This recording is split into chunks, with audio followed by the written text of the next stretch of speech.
we have very good news that our chiefs that were abducted in Mandera have been released, and they are now in the hands of Kenyan officials, and they will be arriving home anytime soon. This is very good news based on collaborative efforts. As I announced before, that as a government, we decided to work together with the community and to work with the county government of Mandera and the local community, and this process has borne fruit. We will be commenting further in the near future, once our chiefs are within the country, and we'll give you even more updates on the progress and what we are doing. The thing that many Kenyans need to know is that our country is safe because there are men and women who are making great sacrifices. The fact that we don't discuss threats of terrorism and Al-Shabaab and so forth every day does not mean that our country is not facing constant threat from these elements.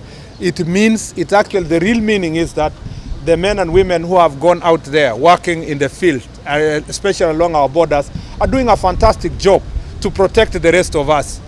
We don't speak about this every day, but it just needs to be known by all Kenyans that we are safe because our police officers, our NPR, our chiefs, our assistant chiefs, and many citizens in the community who are cooperating with the security sector are helping us to keep our country safe.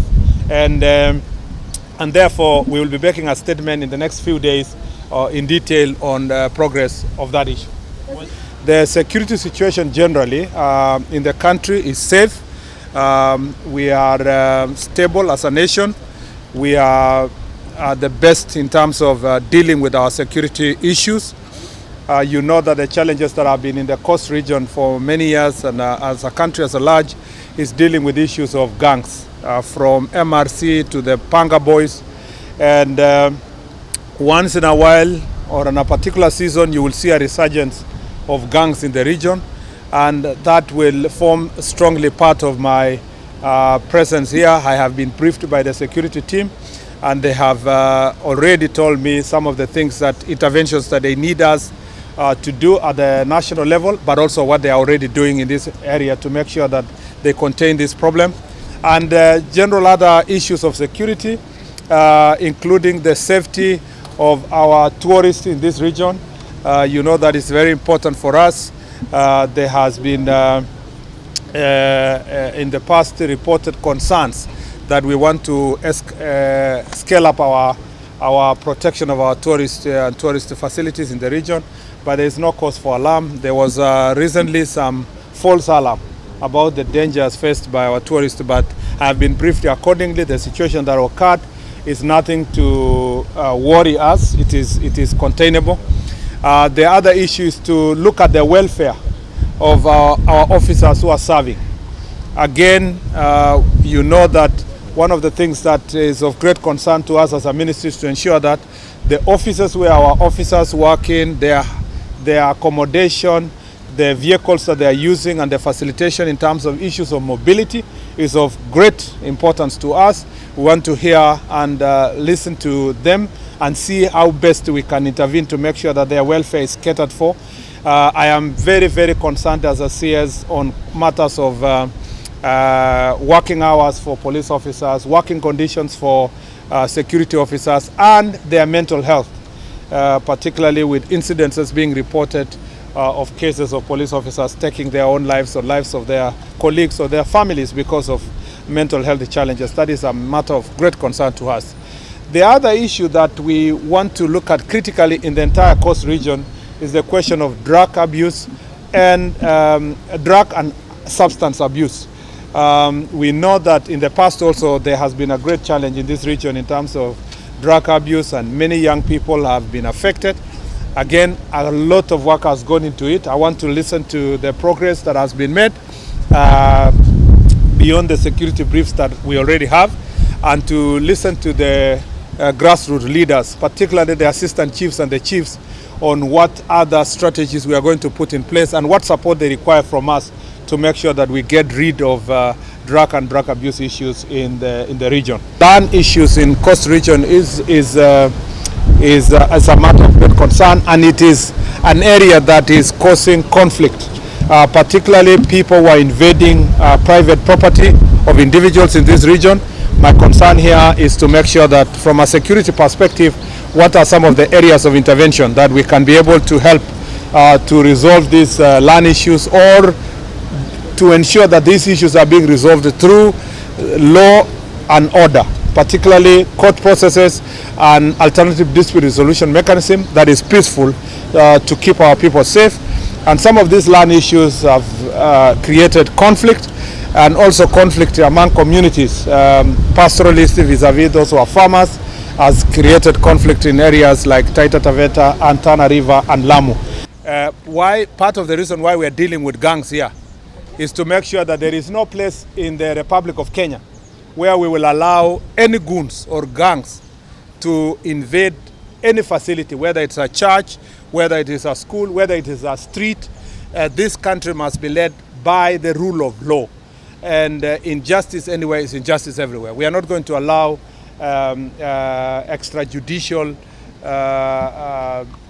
processes to continue in the country. We must remain a country of law and order, and it doesn't matter. Ours is apolitical.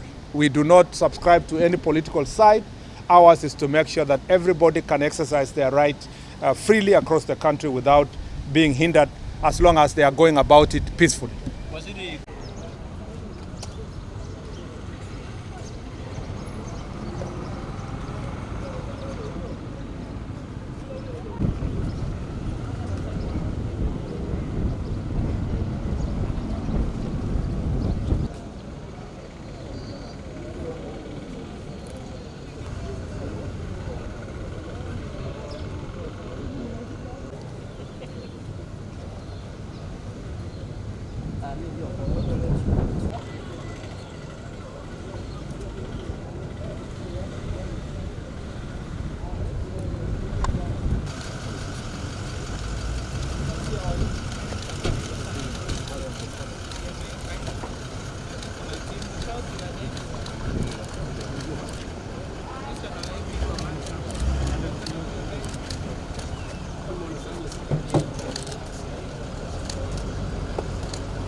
Attacking Warila.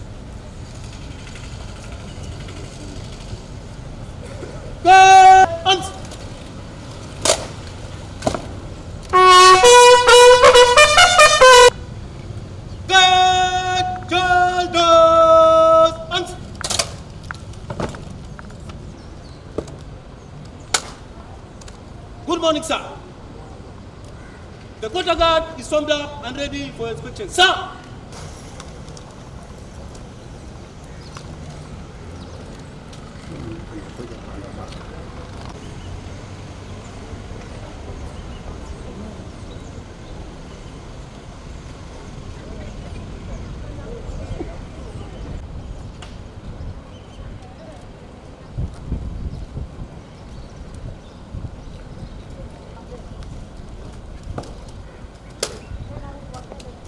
May I have your permission to dismiss the quarter guard? Sir!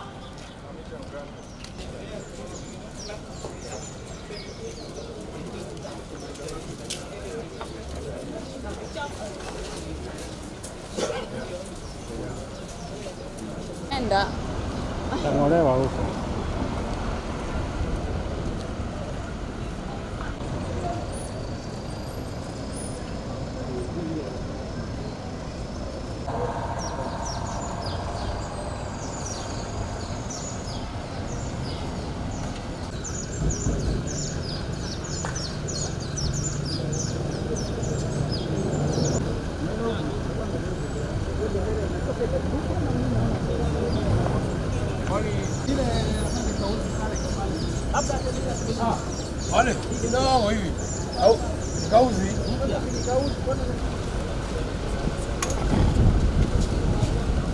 Aqui é mochila mais.